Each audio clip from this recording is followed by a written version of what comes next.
For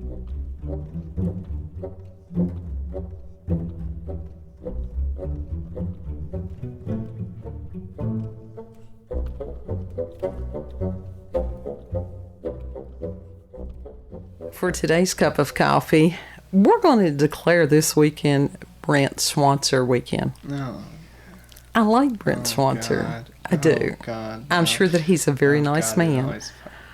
I really do. Get to the point. And he gets some. He has some interesting. He's a good doing writer. better. He's a good writer. It's just his flowery style does not go within journalism. But he's actually doing a lot better. He really is. I didn't have to edit as highly as I normally do on this one. You're making progress, Brent. You're making progress. We're proud of you. He lives in Japan. How cool You is lucky that? bastard. How cool is that? I'm Yeah. jealous.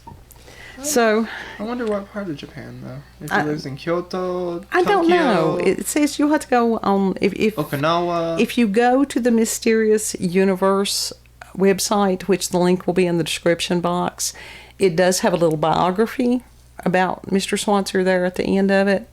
So that's a pretty cool thing. And I do appreciate Mysterious Universe greatly. And we're wonderful advertising for them because, you know, each and every time that we use their material, we give them credit. Mm-hmm. And legally, that's what we're required to do. So we do that legally. Yeah. Not even allegedly, but full out we do this. This is, again, by Brent Swancer. It was written on February the 7th of 2022. Oh, my God. Mysterious encounters with a vicious, evil gnome in California. You evil bastard. Yeah, really. I mean, you know, it seems to be a season for nasty little gnomes, doesn't it? Yeah, we live next to one. And she's too tall to be a gnome. She's shorter than me. Well, but still, anyhow. Mr. Swancer writes... Oh, yeah, we saw her again today, and it's like, oh, go back inside! Yeah, really, that's terrible that you can't sit out on your own porch. Anyhow, Mr. Swancer writes... Just trying to delay long enough. Throughout history and across cultural boundaries, there have been tales of gnomes, elves, fairies, and assorted other magical little people. Such tales take many different forms and permeate the lore of numerous far-flung lands. What does permeate mean again? Because I have to brush up on my dictionary. It melds into it. Okay, that's what goes into it. That's what I thought. And says, so widespread that they almost seem to represent some subconscious bond between all living humans. I see you broke my flow of his prose. Because I'm trying to delay it as much as possible. Yet far from merely bedtime stories and pure legend, there have been many reports of real encounters with such entities, and the ones that perhaps stick out the most are those accounts in which these creatures have proven to be hostile and malevolent. The fuck? One such case was allegedly experienced by several witnesses in the U.S. state of California, where two families in a small town seem to have been terrorized and practically held under siege by a mysterious gnome-like entity. The filthy bastards. And the story starts with a woman known only as Tammy. I can understand her wanting to remain anonymous. You know, they got attacked by a gnome. Why don't you just punt that motherfucker, man? Football kick his ass. And she had moved her 3 children Touchdown, motherfucker. to a rural farmhouse near the town of Porterville, California, in the San Joaquin Valley, just off the Tule River. That was somewhere around 2004. They're not sure, but you know, maybe she was traumatized to the point she didn't know what year it was. Well, if you got your ass kicked by a damn gnome, wouldn't you be a little bit ashamed or traumatized too? There's a lot of people that's had their ass kicked by a nasty little gnome over the past couple of years. Short man syndrome. Things got weird.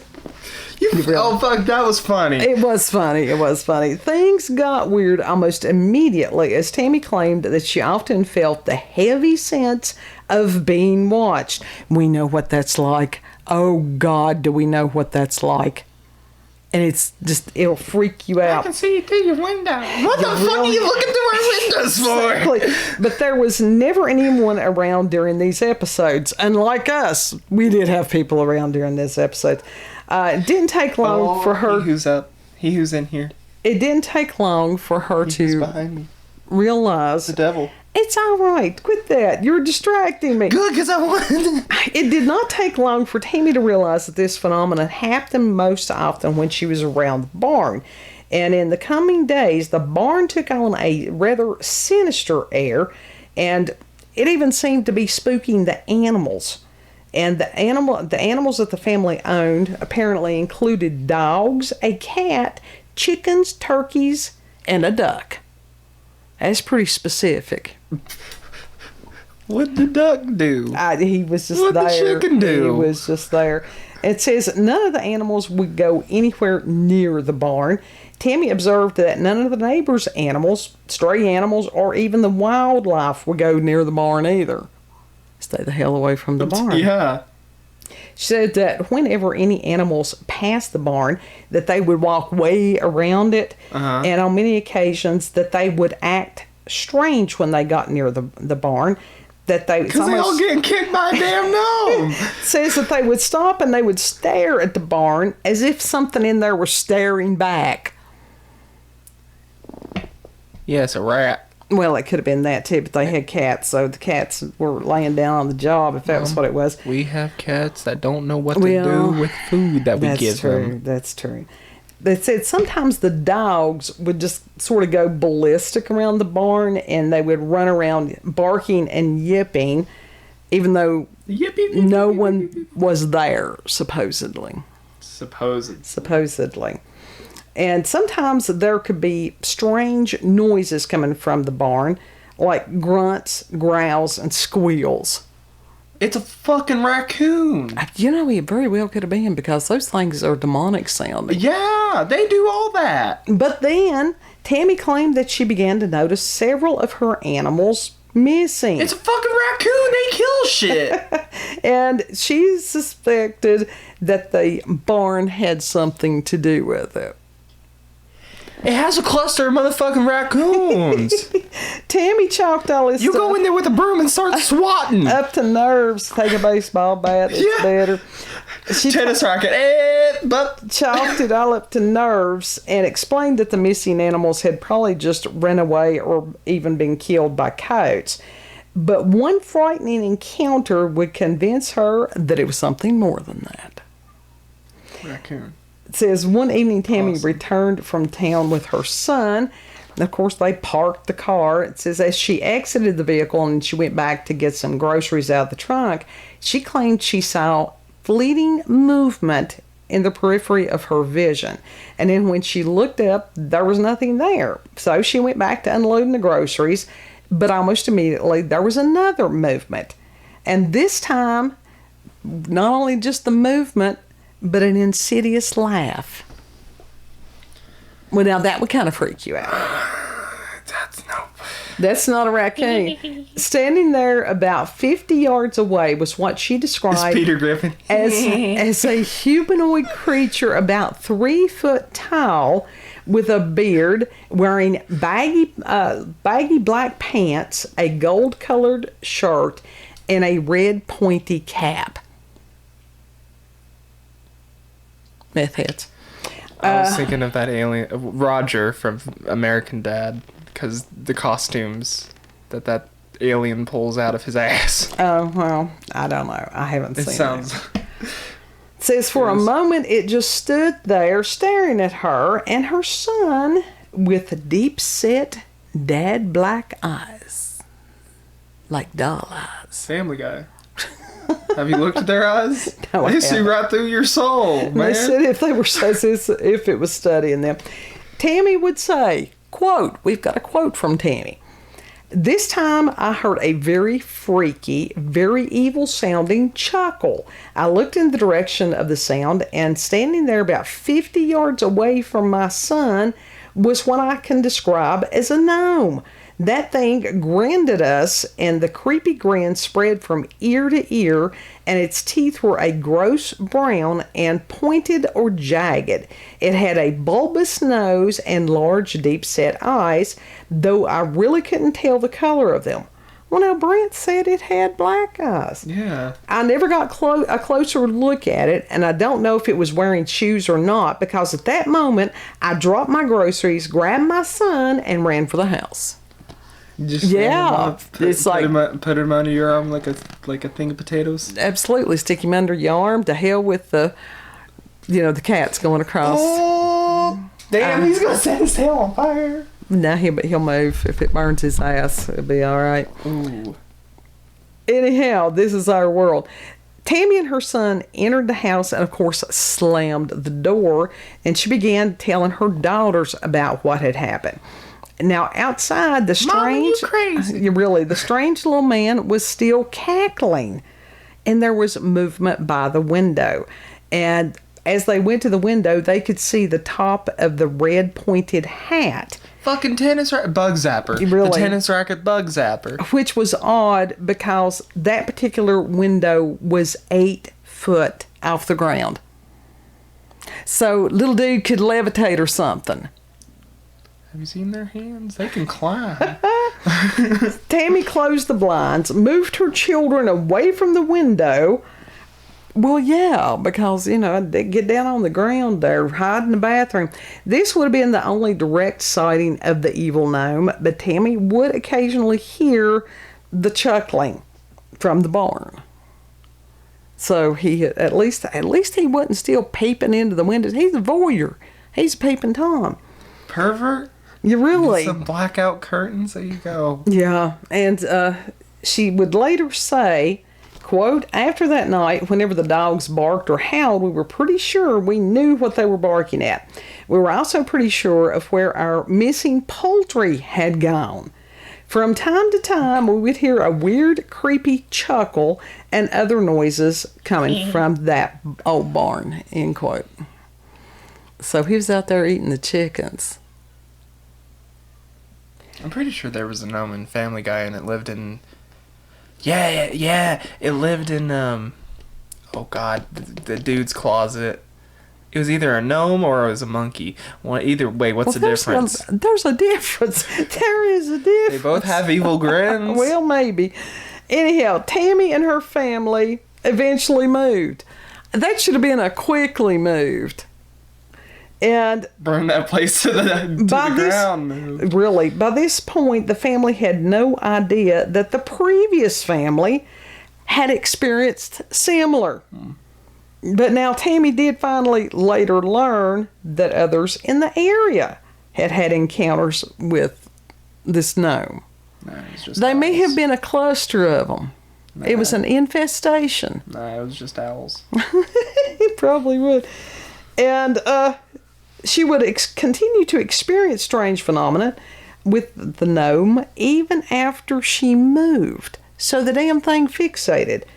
And she had told this place, a website called Weird Fresno. The Trick or Treat song, where the fucking gnome followed him around. Till he gave him candy. Yeah. Absolutely. Should have thrown some Snickers at him. You should have thrown a piece of bubble gum and be like, there. So Tammy says, quote, out your ass. I called it a gnome as that is what it resembles to me. I did move, but only about a half a mile down the road, and still with the Tool River running behind us. I did not know when I moved there that some of my neighbors had experiences with a creepy gnome way before I told my story.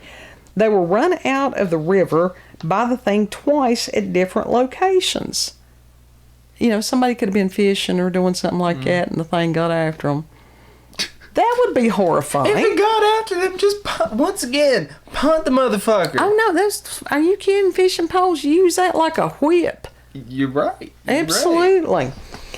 And she says, well, for the past several months, we have started having the same experiences we did at the other place. We've heard the creepy cackling laugh and heard something running around the house. One night I was laying on the couch and I heard something running very fast across my front deck. and it hit the gate so hard that it flew end over end. Now, I don't know if the gate flew end over end or the gnome flew end over end. That wasn't specified. And the thing running was too heavy to be a cat, but too fast to be a human. Another night I was lying on the couch and noticed something moving out of the corner of my eye on the deck. The mini blinds were down but not shut, and I saw that creepy gnome or red hat standing next to a shelf on my deck where I kept my yard ornaments, fairies and things like that, which have gone missing. I closed the slats in the mini blind with my hand, but the curtain was pulled away from the slider, and I did not see it, but I knew that it was looking at me through the open curtain. I tried to lie very still, and when my grandson came in, I told him what had happened, and he pulled the curtain closed.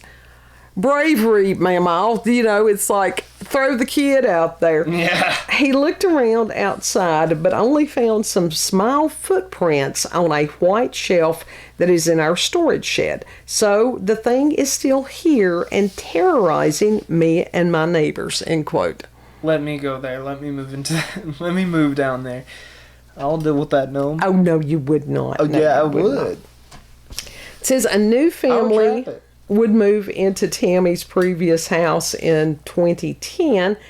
And then in 2011, author and paranormal investigator Jason Offutt got in contact with one of the new owners of the house, Charlie Thomas, who also had her own strange story to tell, claiming that she and her family were also being terrorized by a gnome-like creature. She claimed that the family had been taunted by eerie singing or chanting coming from outside of their windows at night, and they too immediately noticed that there was something weird going on with the old barn. Now that's where you get a pot of water or something like that and fling it out the window. Mm-hmm. Back in Victorian times and before they had a chamber pot that they would fling it out the window. It's true. And fling some shit at them. Absolutely. That's what they did. Man. Well, it got them away from there. And it says one evening, this is weird. Now, he wrote this. One evening in the early morning hours, Brent Honey. Is it morning or evening? Brent Honey. He didn't proofread this one well. Maybe he was having a bad day. Anyhow, it says they woke up to the sound of raspy, gurgling singing. He's a damn raccoon. Maybe raccoons. Anyhow, the husband allegedly shouted at whatever it was to go away, and it actually apparently gave him the finger before running off laughing. It did. Funny. It did. That is funny. So it's a cheeky gnome. Yes. I thought that was hilarious. Cheeky bastards. What are you talking about? It's a cheeky gnome. When the area was examined later, a set of footprints were found that were about the size of a child's. Now, Charlie Thomas stated, quote, "It was without a doubt the most hideous sound I have ever heard. It freaked us out. Standing by my pond holding one of my garden gnomes was what I can only describe as something out of a Grimm's fairy tale. The thing was standing in our yard, and it was hideous and grotesque. It stood illuminated under the motion detector light. It was less than 3 feet tall, had a long gray beard, wore maroon pants, a baggy yellow shirt, brown vest, and a dark waistcoat. I couldn't tell if it was wearing shoes or not, but it was wearing a reddish-brown pointed hat. The thing that made this creature really hideous was its eyes and teeth. It looked like it was grinning, and its teeth were jagged and pointed. The eyes were little, beady, dark, and mean. That thing, gnome, troll, whatever it was, knew we were looking at it, and it reached into the pond and grabbed a koi. Right there in front of us, it dropped it in its mouth and swallowed it. We had noticed that every time we put fish in the pond, they disappeared, and we thought it was cats or raccoons eating them. After seeing that, I think that creepy little creature was the guilty party," end quote. So, I don't know, maybe the raccoons, maybe they decided to be fashionable all of a sudden. Anyhow. How credible is this story? Well, as anything else. And apparently the thing really liked the pond because it was seen there numerous times, primarily around 3 a.m., and often eating the fish. Oh my god, 3 a.m. Yeah. The witching hour. Yeah. Yep. Stupid. So there you go. There you go. That is a stupid cliche. It also seemed... Get a new thing. Get a new time. It also seemed like that it enjoyed playing with the garden gnome decorations and sometimes would vandalize them. Now, if you were a gnome, wouldn't you do naughty gnome things to the statues? You know those kids outside the pharmacy? Mm-hmm. Those little children statues? I would terrorize the fuck out of those little statues. No, that we just want to repaint them. We like the pharmacists. I would terrorize. I would paint little mustaches on each one of them and shit like that. It says, fed up with the intruder, this husband took away the lawn ornaments and the fish, which caused the gnome to throw a tantrum. Good. Stomping and shouting and all this good stuff. That's when you go out there and scold it like a child. Be like, no, until you start acting right, you don't get this shit back. The only problem was the thing would skirt around the house, banging on the walls and testing the locked doors at night, almost always at 3 a.m. That's when he scolded like a damn child. He was throwing a tantrum. Yeah. So Miss Thomas would say, quote, one night we had removed the fairies and gnomes and fish from the yard. The creature showed up at the usual time, 3 a.m. When it showed up and found that the yard ornaments were gone and the fish were gone, it went crazy. It was yelling and screaming something that we couldn't understand. But we did understand that this thing was pissed and wanted us to know it. We had put a doggy door in the back door, and it was big enough for our dogs to go through, and it would be big enough for that creature to go through as well. I took off running down to the kitchen, and as fast as I got there, the dogs had started barking like crazy at the doggy door. If that creature can half run, half fly around the house, it was probably capable of flying up to the windows. A fear hit me like nothing I had ever felt, and I ran back up to the twins' bedroom where they were both sound asleep in their cribs. The last we heard of that creature was a very loud screeching, cackling sound. It was under one of the living room windows, and when my husband went out to check it, he saw the top of that creature's hat under the window. Right then, we decided that we were out of there. We couldn't stay there with that creature, end quote. Hell no. I thought, like, for a second, I thought, like, somehow them taking all the stuff away, like, pissed it off so much that it just threw the tantrum and then left. No. But no. No. They left. Yeah. They moved away. So, yeah, nasty little gnomes. You punt it, use bug zap it, you whip it with a fish pole. That's why we have live traps, just in case. Mm-hmm. Use some of the sticky glue traps. Oh, you know what? Yeah, that would have been fun. Uh-huh. That would have been, yeah. See, there you go. Window. Ooh. Uh-huh. Because it looks like water and...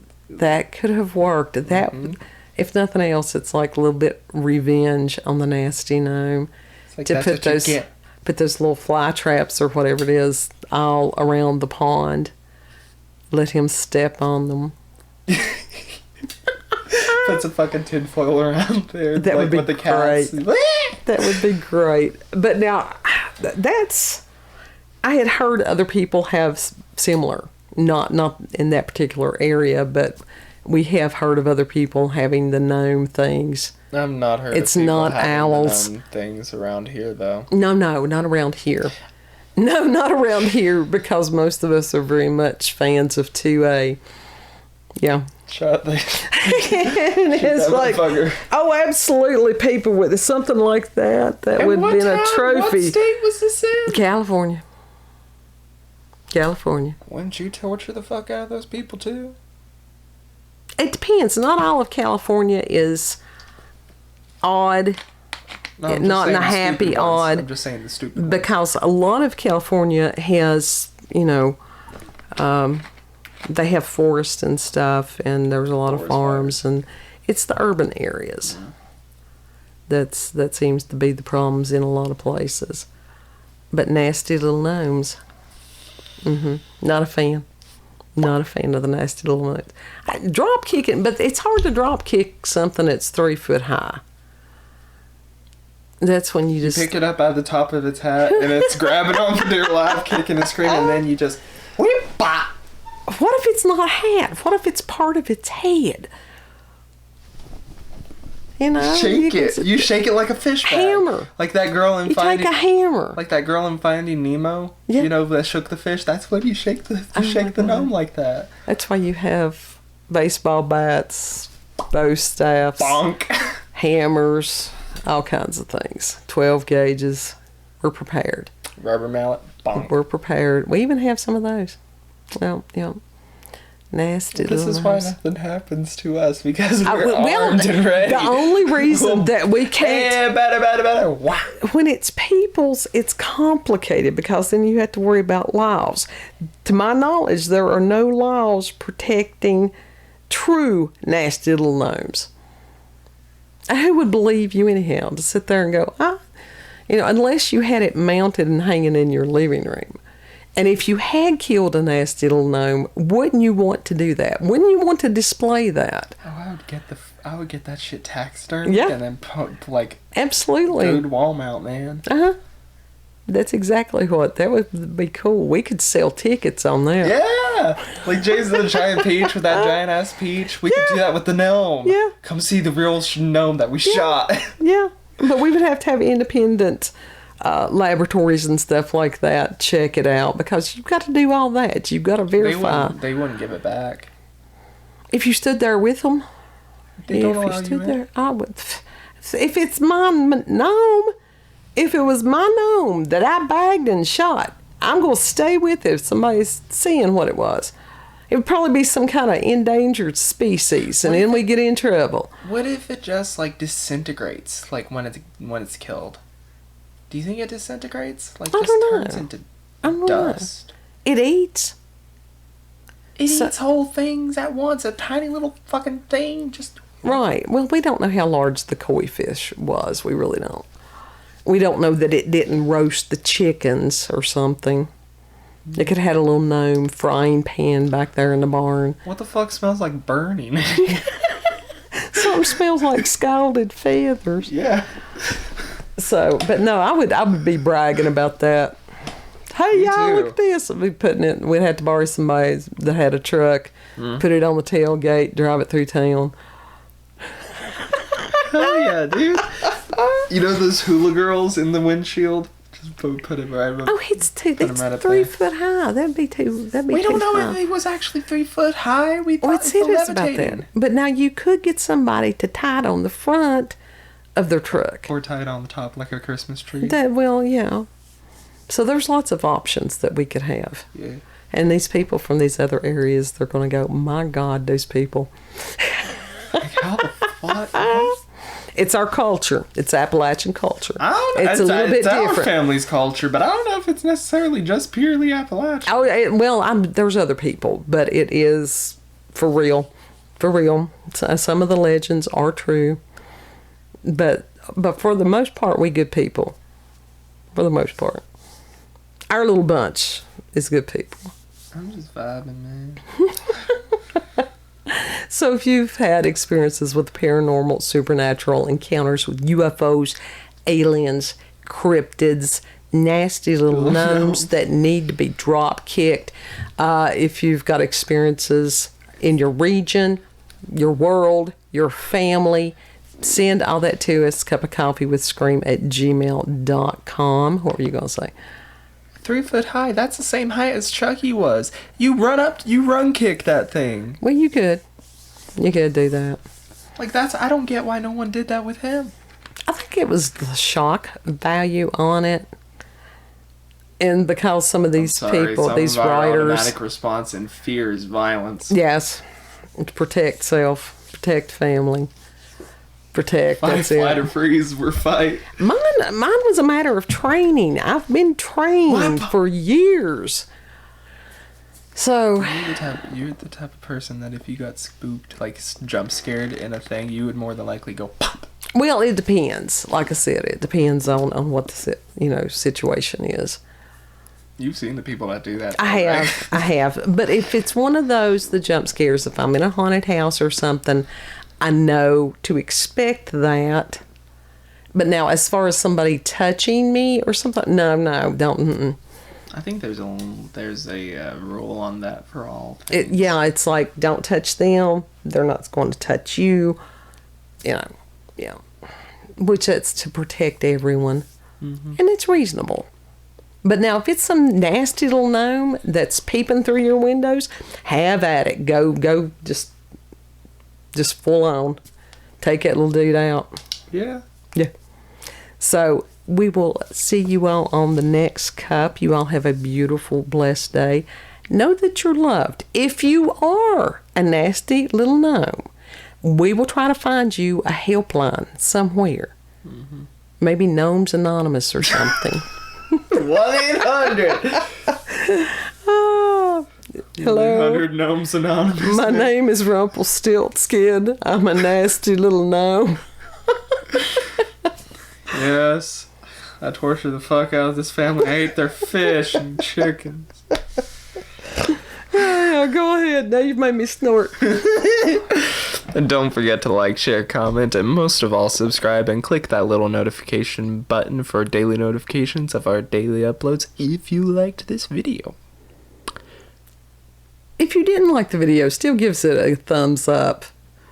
Or, yeah, whatever. On YouTube, the thumbs down button, so fuck y'all anyway. But, yeah, y'all have a good day. We'll see you later. Bye. I'm putting my ass to bed.